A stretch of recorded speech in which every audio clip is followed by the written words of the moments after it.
I believe a great insurance sales process isn't an interrogation. We need a lot of details to underwrite, but there's strategies out there, whether that's technology that will help you. The one thing I'm going to tell you guys, though, is please do not ask for a deck page unless you know they have it.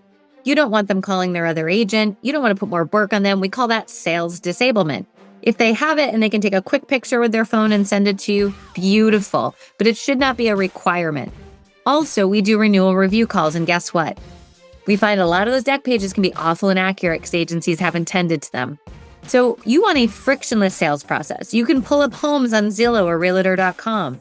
You can go ahead and research their business by having their website open.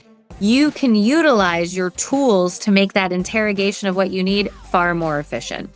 But by all means, where possible, you want to be asking the client questions and engaging with them versus having them do all the homework.